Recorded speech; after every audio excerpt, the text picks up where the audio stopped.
Our webinar is entitled Making the Leap to Online and Mobile Qualitative Research, Part 2, Text Chats. Kathy Fitzpatrick from iTracks will be providing the presentation about a series of recent online focus groups that she conducted. Kathy brings with her an impressive career in marketing research and extensive experience ranging from research design and field operations to client management. She obtained a Bachelor of Psychology and Physical Education from Elmhurst College in Illinois. Kathy has over 30 years of experience in the marketing research industry, where she has been a leader in both research and the sales facets of the business. In her roles as director, consultant, and vice president, she has over 13 years of market research field experience, research and development experience, and over 17 years of experience in building extraordinary client relations across many companies and industries. Kathy has a vast understanding of research methodologies within both qualitative and quantitative, using online technologies and video-based research.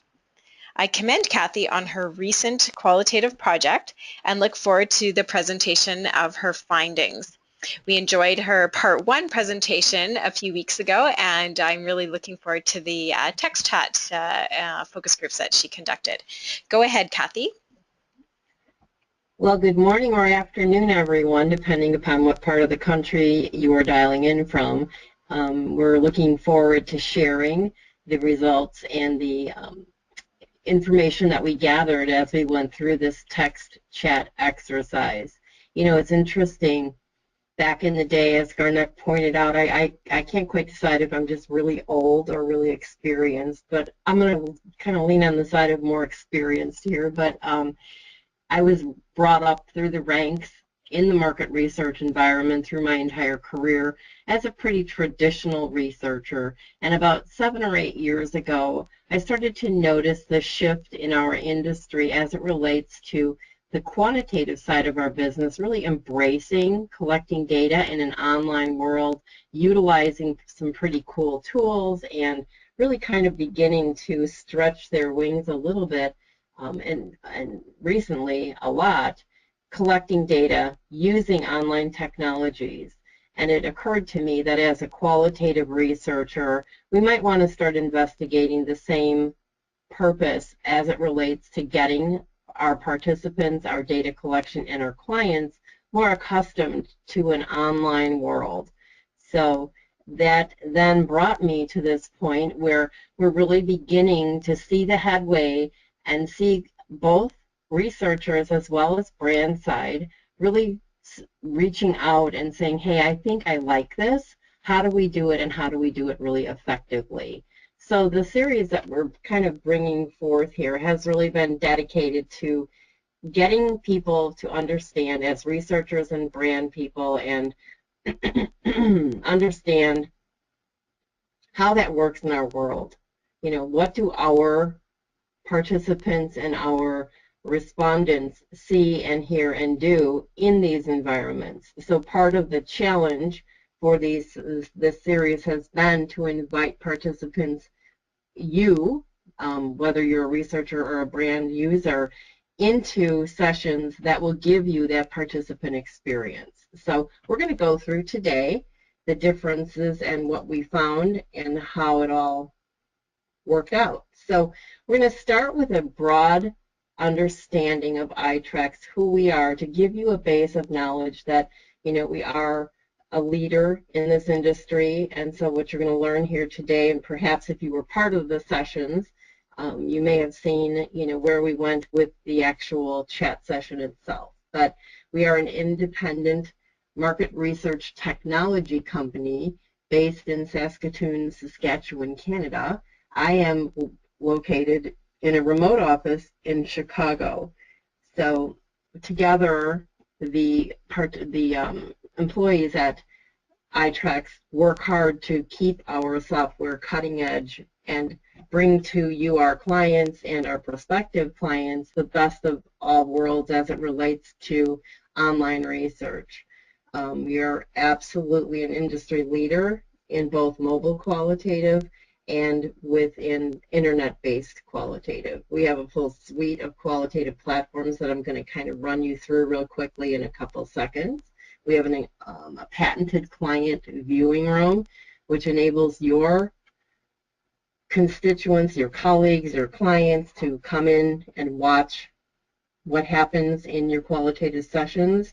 And we regularly engage with our users to feed software innovation process. So the result of our chat or text chat initiative that we just completed, all of those findings are taken to heart by Gilles Gauthier, who is our VP Product Development is Gilles, and he regularly takes a look at what we find in these kinds of sessions, enabling him to bring to the forefront more of the new developments. So the next thing we'd like to talk about is the types of qualitative market research software that we provide to our clients. We have a new release, which is iTrax IDI, our telephone-directed qualitative software that enables you to connect with your participants via telephone, enabling you to share media as those interviews happen. We also have the iTrax video chat, which is sort of the sister to our chat program that we did for this particular presentation. Video chat really, if you think about it, is imagine the Brady Bunch, and the moderator might be Mom Brady, and all the people who are participating surround her with the video interactions. So the moderator and all participants are participating using their webcams. Then we have iTrax Chat, which you'll see a little bit more of today. iTrax Chat is really text-driven, real-time focus group. So the participants use their keyboards and text to communicate with the moderator and one another. Then we have iTrax Board. iTrax Board is our longitudinal asynchronous methodology. So participants usually are recruited to be part of a board for a series of days. It could be 2 or 3 days. It could be up to 2 or 3 months or longer. If it's longer than 3 weeks or so, we might be looking at more of a community-based option. Community-based option is really an ongoing initiative that's research or that's objective focused as it relates to the research needs the clients may have. So now you are familiar with who we are. Our goal as a company and even within the industry is to make it easy for all parts of our industry to participate in online and mobile qualitative research. So everybody from the participant, client observers, the actual moderator, the researcher who has designed the research solution. Engaging in an online world should be fun, and it should be effective, and it should give you great results. So that has been our goal as a company, to make sure that when we build a new product, when we introduce new products, when we continue to supplement and grow our existing products, that you're able to do things that you might not have been able to do in a more traditional sense. So it is a goal of ours to continue to do that. Hence, we had our sessions today, or over the last few weeks. So a little bit of background. There has been quite an evolution in qualitative research, which I sort of referenced in my opening statements. There has been an extraordinary explosion of new vendors, new tools, new capabilities, causing clients and brands sort of a cluster in terms of where do I go, who do I look to, who's a leader in the industry, who's been around long enough to be there in another couple of years down the road.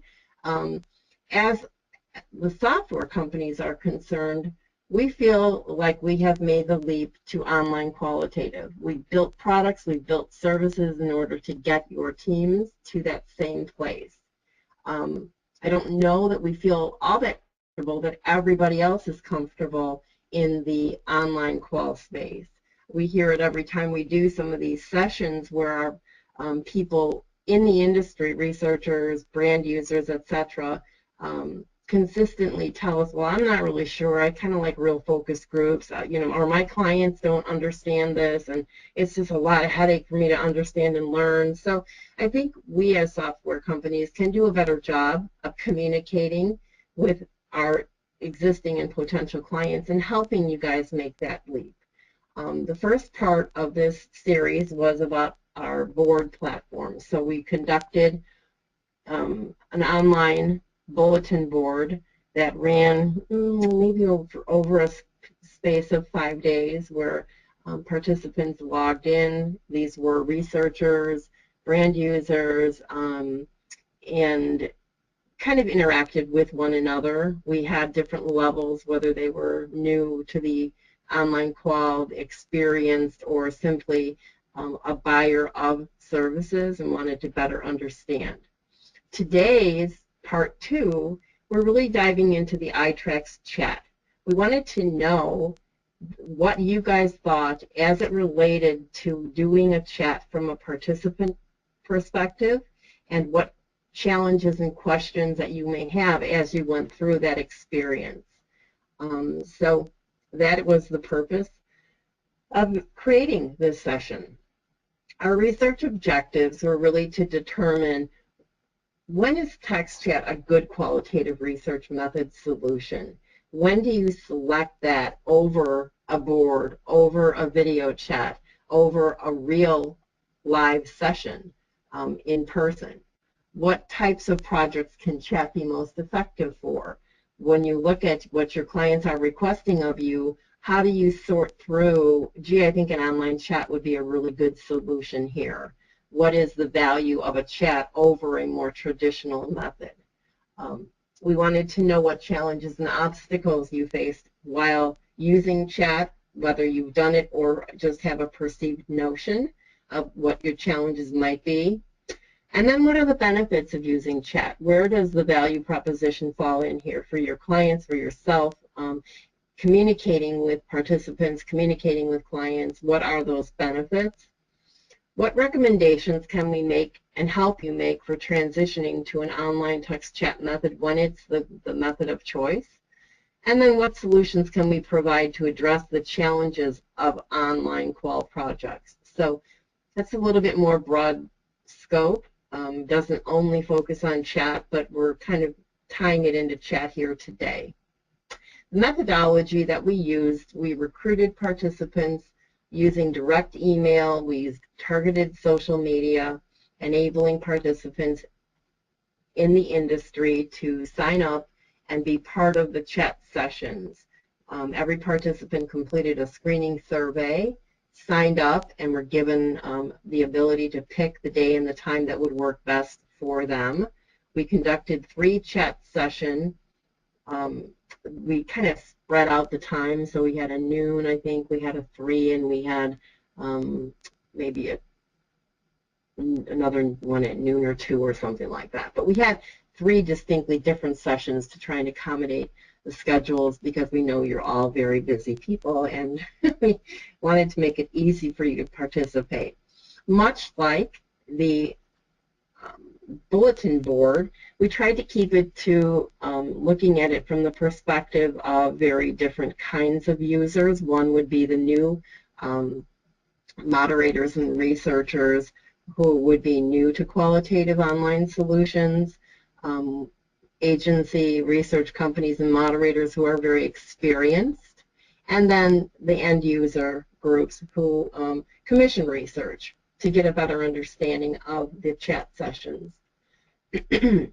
So now let's talk a little bit about the methodology that we use. As I mentioned earlier, it was a scheduled engagement. It was done in real time. So as a moderator, we had a couple of, 3 of us, I think, that moderated. Each one of us took one of the chat sessions.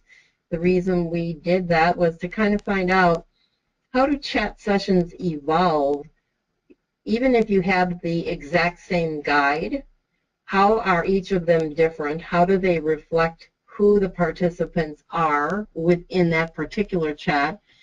And what direction, as in true in-person live focus groups. We all know, we've all moderated, so you know that each one of those groups has a life of its own. It lives and breathes on its own, and it's never the same from time to time, which is what we want. Obviously, as qualitative researchers, it would be kind of boring if everybody said the same thing. Is there a time that the chat sessions sorry, that the chat sessions reflect that same mood, that same feeling in the online world that it does in the real world? And we found that it did. There was a lot of similarities as it relates to who the people were, where they picked up, where they were engaged, and what the moderator did as follow-ups. Each of the sessions were 60 minutes. Some of them went a bit longer. We were anxious and excited to allow the participant researchers who were part of these sessions to do a few exercises, so that, you know, the mindset of what a chat session is that it's very much driven by text, and in fact that's true. But think about it as the underpinning of how you're communicating. It doesn't need to only be about text and text responses. So we wanted to show during the course of the chat sessions that there were ways to incorporate fun activities to keep people engaged and keep the sessions rolling quickly. So we had them complete a few polling questions. They did looked at a video concept. They completed an iMarket exercise of a concept, all to get you into the sense of, hey, these can be pretty interactive. They're not just a text chat session with very little else to recommend or to be excited by. So the image you see here is just a little excerpt of that session, of one of the sessions, getting people to respond to the chat back and forth. So as I mentioned, each person involved in the chats was asked to evaluate a concept using an iMarket exercise. They used emoticon tools to leave feedback on the image. So if you look at the right-hand side here, this is the image of what we used. I think the benefit of looking at an iMarket is that you just don't find out what they think, because when they click and use their emoticon tools, so if you look at the green check mark where it says grass, I love this idea, the participants don't just click that I liked it. Once they click anywhere, they have to then leave further and deeper insights into why they clicked there. So there was a question on one of them, on the grass again, is this carpet? So what it helps the researcher do is understand not only what people think, but why they think it. The deliverable on this is really a heat map, which we'll show you later, and certainly you can see all the comments that were left. The next thing we incorporated was showing how you can incorporate video into chat to keep it engaging and keep it exciting. What we showed here, let's be very clear. A participant in a chat session cannot upload or show a video. However, a moderator indeed can show a video.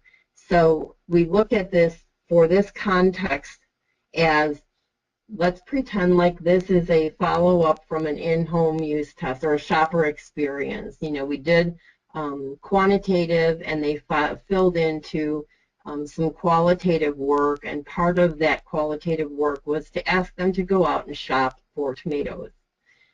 Then, in the chat session following that, the moderator was able to share and show some of the exercises that were completed that participants used during the prior qual engagement. So let's just take a quick look at what the participants saw. We're not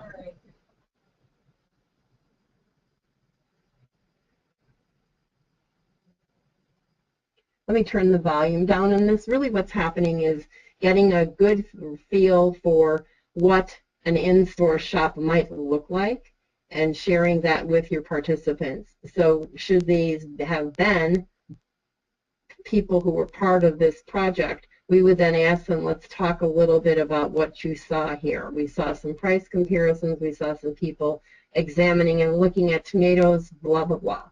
So you can do it with anything, but let's be very clear that it is a video driven by the moderator.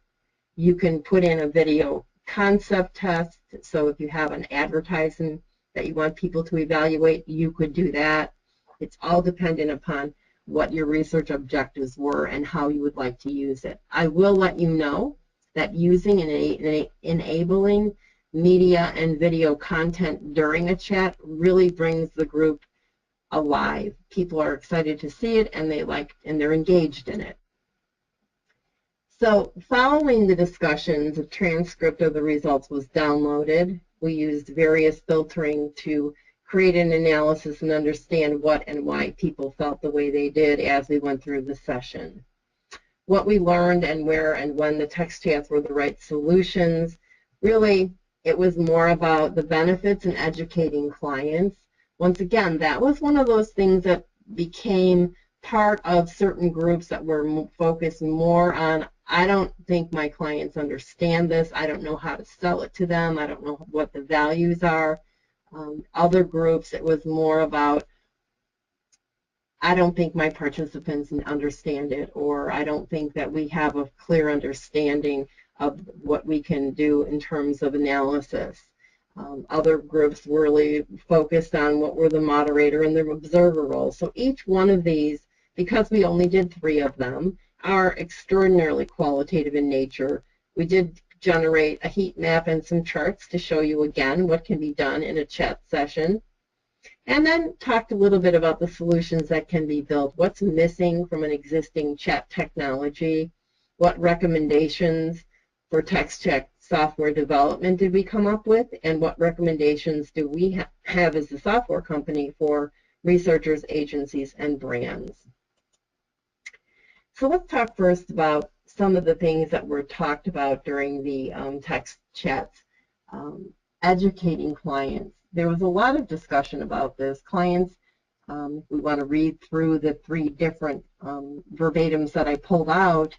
Clients get a lot by being out of the office and working together in that room, although I think people are a little quick to dismiss the value of virtual collaboration. I think that's an interesting point because as moderators, as researchers, we really need to understand the tools that we're using. We need to understand and educate our clients about what they're going to experience.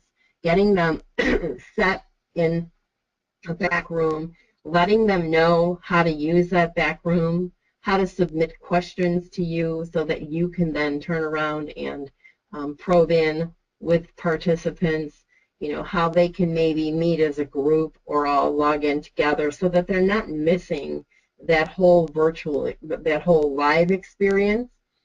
About the only thing they're not going to get is M&Ms and peanuts in this environment. So I have had a couple of clients actually send to their client prior to the chat engagements or any real-time solution a little goodie basket, if you will, filled with these things so that when they logged in, they could all log in at one time and they could sit around their conference table and still have M&Ms and peanuts. So it was kind of a funny thing, but the clients really appreciated it and thought it was cute. Another statement was, I've tried chats, but I wish I had more tools to go online and convince my clients about its benefits. Again,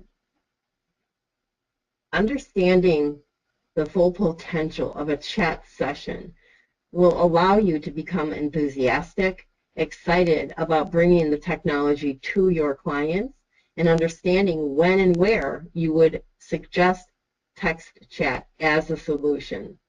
But it's incumbent on our internal teams here at iTracks to help support that for you.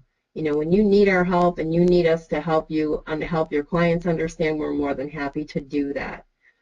I think that the next bullet is, I think clients like the fact that they can see those who are talking up close. So there was a scaled question that we asked as it relates to what are your preferred go-to designs or go-to methodologies. And this was a person who really focused in on understanding and really liking their focus group preference. So I think there is, in the chat mode, you have to select the type of study that you're going to conduct using chat carefully. You know, you need to make sure that the objectives are being met, and that, you know, if there's a part where you think your client really does want to see who's speaking, you may veer off then into a video chat. But there are ways to connect using chat more emotionally if your moderator can reach out to people and keep them engaged and use some of these other techniques. So let's talk a little bit about when to choose text chat. There were a number of things that came up from the chat sessions. One that came clear across all three of the sessions was when working with young people, it might be more difficult to get them to join an in-person group. Young people today prefer using their mobile devices for video to connect, let's say, to a video chat. They prefer text. They're aces and spades at that, right? I mean, those fingers fly. I don't know how they do it so quickly, but getting them into a chat session is adapting to their world. And as researchers, we have to always take a step back and think about that. How do I get my participants? Because it's about the participant. It's about getting the best of the best out of them, collecting the data you need.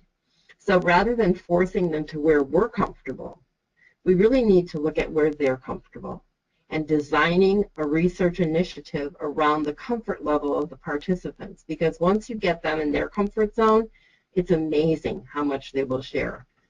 And I think text chat is one of those things. I think it's a way for you to connect, particularly in the young person market. Another thing that came up across all three of our chats clearly is if geography means focus groups are impractical. So whether that means internationally, whether it means that you have a short amount of time to get these done and you don't have time to travel all around the country and interact with people in person, an online chat methodology would be a very good solution. And then the next thing is digital creative or concept testing.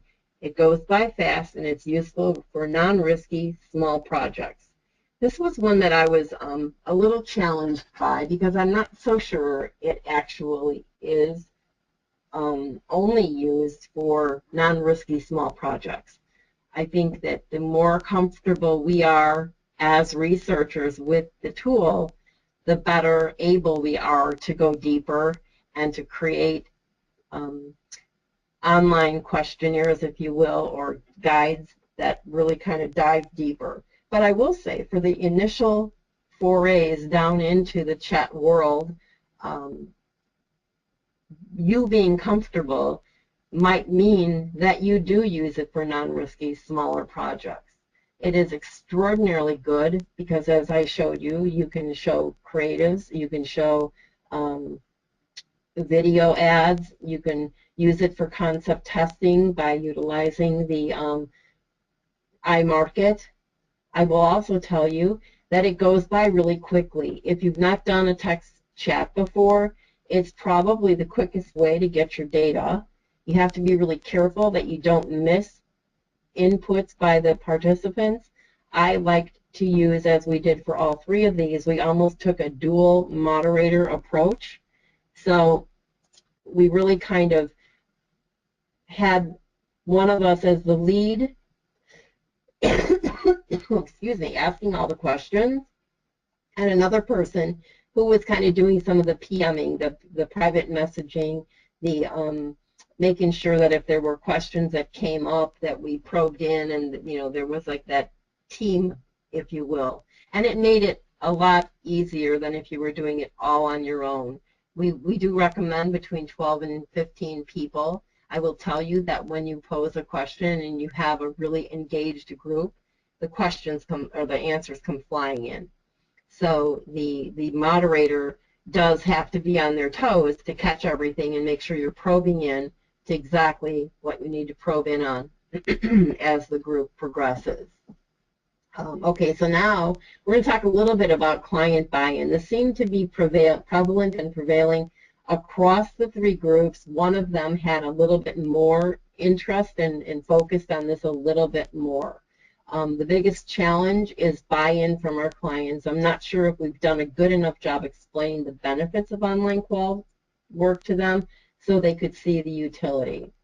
In my case, I'm often constrained by the knowledge of my clients and collaborators. I may feel that I have a new solution, but I have to sell it.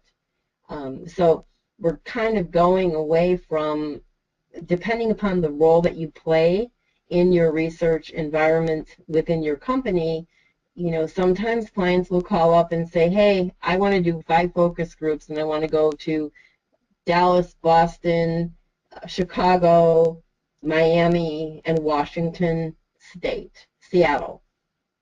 And then we say as researchers, okay, and who do you want to talk to and how are we going to recruit them? Rather than taking that step back and saying, okay, let's talk about why you think a focus group is the best solution here. What are your research objectives?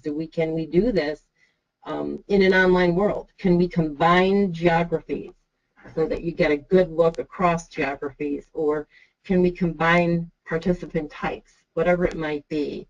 I think we run along in our qualitative shoes because we've done it the same way for so long. It's difficult to take a step back sometimes and help your client and educate your client as to the things that they can do. Because even though we as researchers may be more aware, we have found that many clients are totally unaware and they just do it the way they've always done it. So I think it's a challenge as an industry we need to overcome, doing it as we always did it. And then finally, it's hard to get clients away from the idea of sitting in that back room and seeing those participants. And I don't know if there's ever going to be a right solution here other than getting your clients exposed to doing online research. You know, you can use video and webcams when necessary, but getting them involved in chat, getting them involved in the ability to log in on their tablet at 7:30 at night after they've had soccer practice with their kids. They don't have to give up their family life to travel. You know, there's some inherent parts of the, the process that your clients would think would be a benefit rather than just the ability to see a participant. So, but again, it depends upon your research objective. So again, let's talk about the moderator and observer roles. I'm hesitant as a moderator because I feel like I'd miss things in the chat and also have to deal with the back room. When I went into doing this, I kind of thought the same thing as it relates to how am I going to manage all these people and participants in the back room or observers in the back room, or am I going to miss something? So having that tag team or that dual team approach worked really well for me. As it did for the other moderators who led a couple of these different chat sessions. So we tag teamed it. One person was always the voice and the face to the participants, not the face, the text and the face and the voice, I guess. But having that dual role made it much easier. And then the next thing that was mentioned in most of the groups was I think the pace has to be fast too. Participants may start multitasking if the conversations and questions are not rolling. Participants like reading others' chats. So when you're in the software and you're being the moderator, you'll be able to see who's responding and who's not responding. The issue is that these answers do come in really, really quickly, and then you might have a couple who are lagging, you know, who aren't replying. So your secondary moderator, if you have the privilege of having another person, can kind of private message people who are slow or who don't seem to be replying to everything, because it does kind of disrupt the dynamic a bit if we're sitting there waiting for 2 people to reply. So it's as you get more comfortable and more familiar with chat, you'll be able to say, okay, I can see 2 people are typing, but oh my God, either they're typing a book or they're just really slow typers. So in that case, then you can look at what people responded and start engaging the group. Talk to a specific person. So Garnett, I see that you really thought that your clients may not like this. Let's talk a little bit about that. What do the rest of you think? So you can kind of engage people as you're waiting. It's kind of like being that traffic cop. or even maybe like a security crossing guard at school. So you're helping some people across, you're getting other people to stop. It's one of those traffic modes that you go into, but trying to make sure that you're getting the data and the correct data. Because once you start going, people really do like to interact. All right, so now we've talked kind of through the experience a bit, what the methodology is like. Let's talk about the tools that you can use. If you recall, earlier in this presentation, I showed you that iMarket exercise. During the course of a study, you can do 1, 2, 3, depending upon what your client wants to expose. We have some clients who use chat only for concept testing, and they may have 4 different concepts they want tested. They get people into a chat, they let them look at the concept, have them mark it up, and then move on. Sometimes there's like a, let's do it one time, let's take a step back. Our client will make tweaks to the concept, and we go back out to the same group of people and have them reevaluate. What's different? What do you like now? What don't you like? What did you like before that's not here? So all those things can be incorporated into your design using a chat scenario. So this is what an iMarket might look like. If you can see, we have this little vacuum cleaner. We have the grass here. You can see that we have the likes and the dislikes and a couple of questions. All of those things can be, you can sort these by region within the region of the concept. You can sort by person type, male, female, etc., like, dislike, all those things. The next thing we use were polling questions. When conducting, again, this is all designed to get the answers you need, but let's do it in a fun way. Let's get people out of just typing. So the next thing, one of the polling questions we built in was, when conducting qualitative research, which methods do you consider? Not surprisingly, bulletin board and in-person focus group came up most significantly. And it was interesting across the 3 chats that in some chats, that bulletin board and in-person focus group were flipped, but those were always the 2 most considered. We did not have an instance where a video focus group or a text focus group was mentioned first as most, or whether they would consider it or not. So it's clear that as an industry, we're getting a little bit better about understanding what bulletin boards are. We're always comfortable in that in-person focus group. But we have a lot of work to do. If you look over here on the right-hand side, of still getting our clients and ourselves comfortable with some of the online technologies. The next polling question we talked about was, in your mind, what tools need to be available for a successful online chat? I will cushion this by saying probably 50 to 60% of the people who participated in our chat sessions had not really led a chat session for their own clients, so it was a newer concept for them.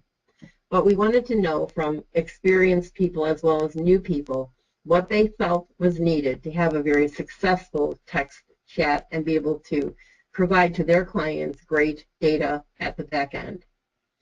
So the first thing that was mentioned most prevalently, we did have a list for them to select from, and we had other specify, but nobody chose to put in another specify.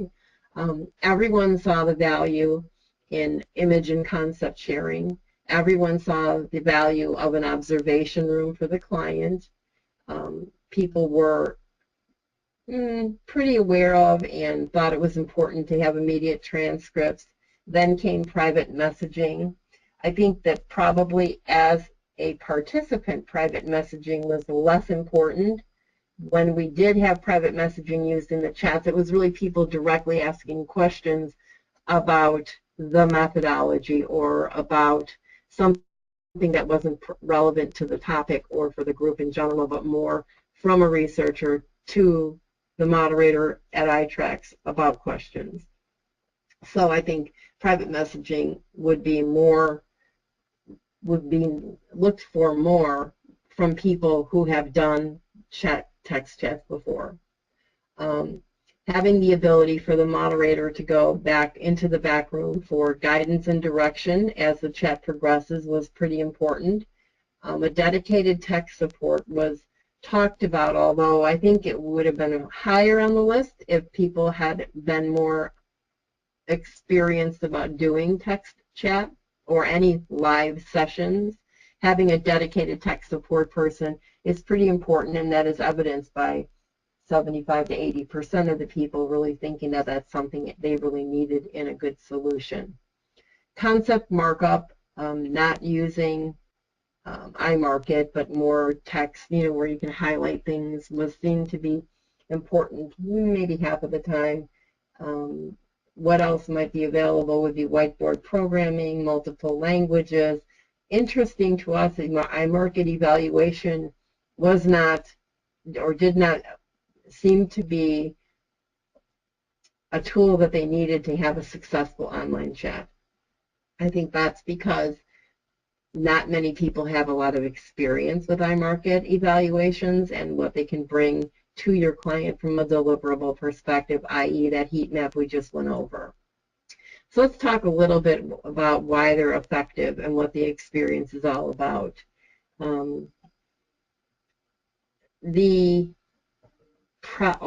Overall, everybody thought it was fast.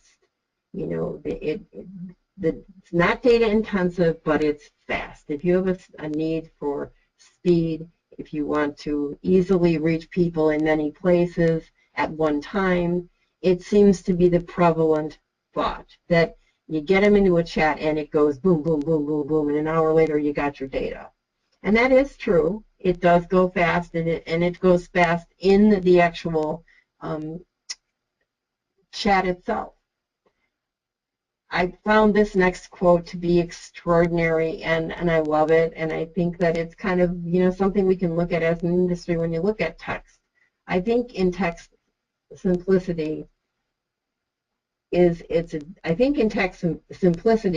advantage. If it gets too much going on, it's too much going on. So the point here is that you've got people's attention for an hour. Don't overload them. Keep them engaged. Be creative in how you engage them. But don't throw the whole sink at them. Understand what you need and then build it out from there. What's missing? This was something after we went through, it was asked towards the end of the actual chat session. What is missing? Some of these things that people perceive to be missing are things that probably are already there but not used often. Others are things that haven't been built yet, at least from our perspective. I would like to be able to use a highlighter to capture good comments, maybe even create tags with a highlighter. I will have to say that as I went through and did this analysis, I kind of really like that.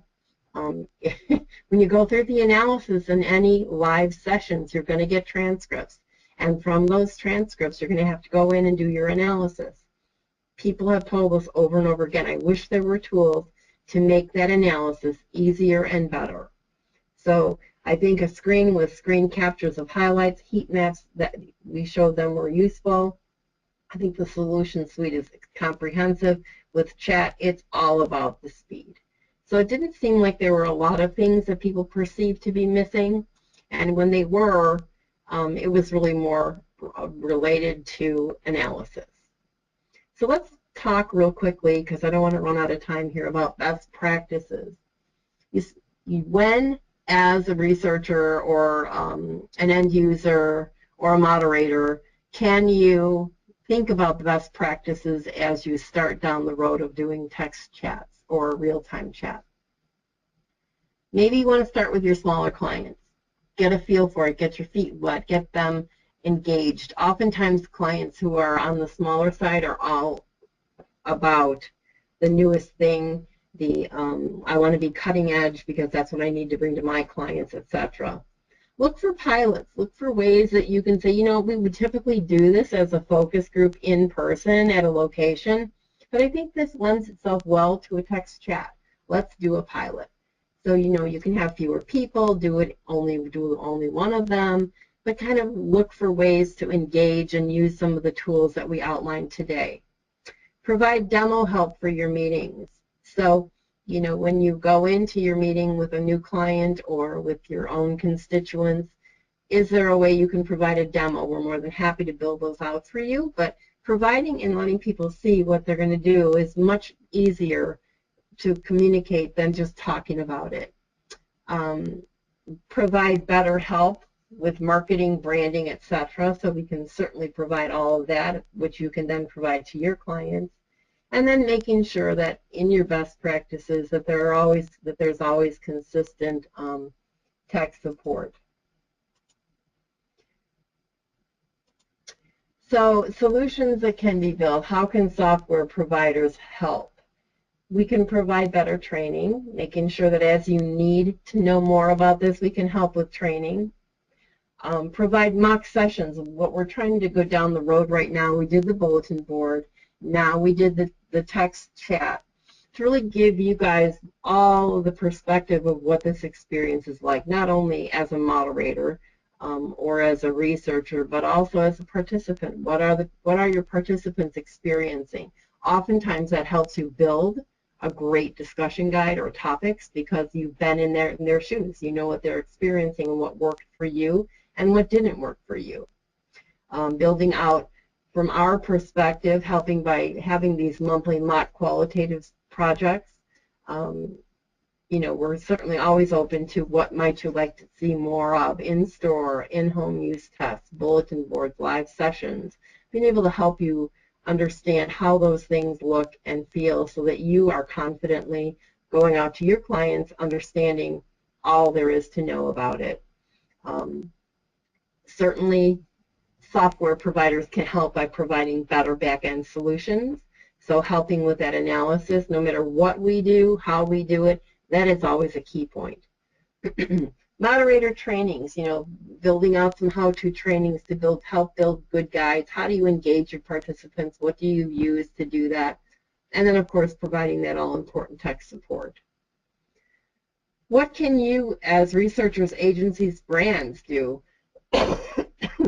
You can make sure that you have a deep understanding of the platform, the features and the functions before offering it to your clients. So going through sessions like this, having your software providers give you that information. Rely and understand what support is available. I can't stress enough how important tech support is to the role, particularly when you're in live sessions.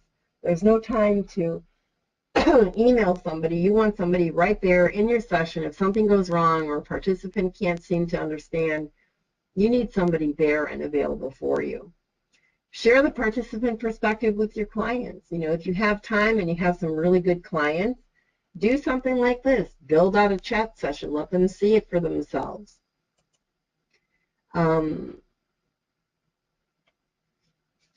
Recommendations, making the sessions more engaging for participants would be, as I've kind of reiterated throughout the course of this discussion today, use a variety of question types. Don't rely only on text. If you rely only on text, as one of our chat participants pointed out, people get sidetracked if it's going too slow. If you're not engaging them, they begin to multitask. And there's no way for you to control that because you've not engaged them enough. They start answering emails and they pop up and, oh, okay, now I got to answer this question, rather than being a fully engaged participant. So clearly, as I pointed out, you can use polls, iMarkets, and videos, encouraging group participation by focusing respondents on a particular response and ask for group thoughts. Don't just let the answers come in and hope that your participants are reading them. Make sure you draw out, you know, oh, Garnett said something pretty important here. Let's talk about that for a minute. So don't be afraid to go off script, I guess. Don't be afraid to look at your guide and say, you know what, this is going a whole different way. Let's go down that road. In conclusion, there was great interest from researchers and end user clients to better understand the technology side of Qual. We found that software suppliers can certainly do more to understand the needs of researchers, so needs for support, different types of methodologies, and continuing to push the envelope and offering new products. Software suppliers need to do a better job of understanding research and becoming part of the research community, not just a software provider. So enabling you to do your jobs means that we, as a software company, need to understand what that job is. What do you need to communicate? What roles? What's new? What's needed? And then by using demos, training sessions, and marketing materials to help you bridge that gap to increase comfort levels. I think it's all about comfort. If we know what we're doing, we're comfortable with what we're doing, we can easily get excited and engaged, and our clients will follow right along and get better data in many cases. In conclusion, the message we heard the loudest was twofold. Not surprisingly, the first point was also a finding from the bulletin board. Back-end analytic support is weak and needs better tools. So we are definitely going to the drawing board to look at that and see how we can provide better help to you to engage and write your back-end reports. And then interestingly, more so in this than in the bulletin boards, as evidenced by bulletin boards seem to be more highly engaged. How do I teach and engage my clients about this kind of methodology? So I know I wanted to leave a few more minutes for questions, but do we have any questions, Garnett? Can you comment? There's a few people that asked about the optimum number of participants in a text chat and the length of the chat.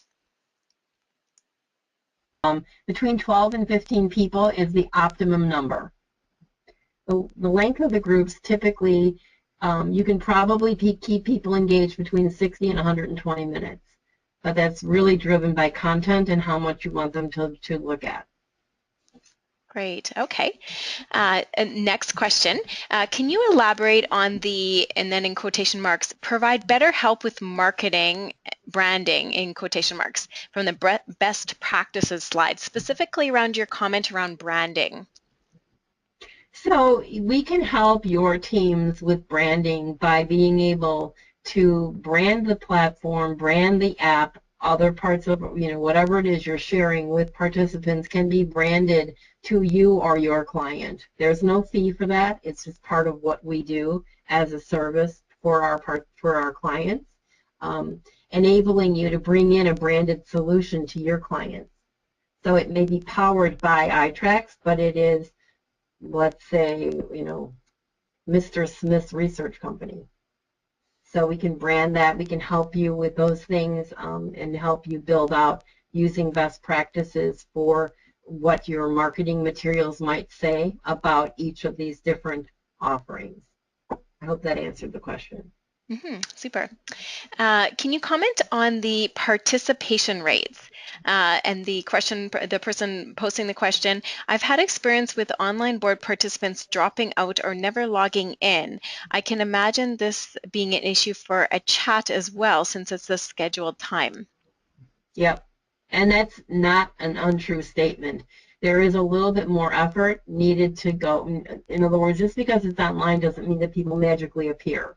Just like if you were to have a real session in a focus group facility, there has to be reminder calls made or emails sent out to make sure that participants are still able to be at the time that they've agreed to be online at. So there is a little bit of effort that you have to go through. We experienced a significant, I would say probably 50% of the people who said they would be involved in this came. So we have the same issue. So what you need to know is what is that participant percent, and just either over recruit to that or know that if you're really wanting 12 people, make sure that you have 20 people who have agreed to be there at that particular time. What was the second part of that question? And I think that would cover it. Just adding to that, iTracks does have some methods. You mentioned your experience was around bulletin board, and iTracks does have a real-time recruiting method where we can bring people into the board in real time through a screening survey. But we can talk about that another time, just to help with that recruitment piece. And there are some various communication things or techniques to improve that participation rate for sure. Yep. Yep. Okay. The next question, do you offer support in designing moderator guides or converting them to being used for online focus groups versus in-person groups? Yes, we certainly do. We have best practices. I think we have a document that's called, do you recall the name of it, Garnett? That's text for text for fingers or Talking with your moderator by fingers, yes. talking with your fingers. There you go. Yes, and Candace Northey has been with iTalks for, I believe it's 12 years. She's helped hundreds of people conduct their first groups, and she often has suggestions and things to help people to transition to an online environment. Yeah, and I've had questions over the course of time where people are concerned about, how do I keep people engaged during the session? And I think we kind of covered a lot of that today. Just don't be boring. I guess that's an easy way to put it. Make sure you've got different ways to engage people, and that as a moderator, you're filing right along. Having a tag team person helps as well. Great. Are there ongoing plans to continue this process and keep a community of interested parties involved in this project to increase comfort and use of online qual tools? I'm not sure if I understand the question fully, but I think what the question is about, what we're doing right now is allowing researchers to come into a platform and be a participant and understand how to do it. From that participant view, you learn a lot. You can see what's working and what's not working. We do plan to do more of these sessions. We've done bulletin board. Now we did chat. I think our plans might be to look at a video chat session. Got a couple of others coming up, and if you have any suggestions as to what you might like to see, certainly shoot us an email or voice them in the follow-up chat here. Okay, another question. Someone commented, during one of my video groups, my connection went down. Is it easy to recover in a chat group? If your connection goes down? Yes. We have tech support for that, but obviously if you're offline, being able to get back online, it depends on what the issue is. I mean, if you've lost your internet connection because you have a provider problem, I don't know how much we can quickly resolve that for you. We do have guides that will help you, that you'll have in hand. So if you need to get online again on your own, there's a way for you to look at a fact sheet, if you will. Garnett, do you have any specific? I can comment on that, yes. Yeah. That is an area where text chats do really help, is when there's inconsistent internet or smaller bandwidth, because it doesn't require much bandwidth in comparison to video. And so obviously you do need connection to the internet for the transition to happen, but especially if it's sort of on and off, that is very, it is easy to recover in a chat-based scenario. So, okay, well, we are getting to the end of our time. There are some additional questions. We will definitely follow up with anyone who asked questions that we weren't able to cover today. Wonderful to see everyone so engaged and interested. I did want to, if you can just switch to the next slide, we do have a number of resources available on our website to help people in making the transition to online research or online qualitative research in the resources section. And I just wanted to mention an upcoming webinar that we have. We are going into a little bit more about the technology and comparing text versus video online focus groups. And that will be taking place on Wednesday, April 6th at 12 noon Eastern. And you can register for that webinar at itracks.com/resources. Thank you very much, everyone, for participating and joining into the webinar today. It was a pleasure having you. And if you have additional questions or require additional information, feel free to reach out to contact us. I just wanted to thank everybody. I don't know how many people on the webinar here today were part of the sessions, but I have to say the engagement was extraordinary. People were really excited about doing this, and I really appreciated the time everybody took to be part of this. So thank you.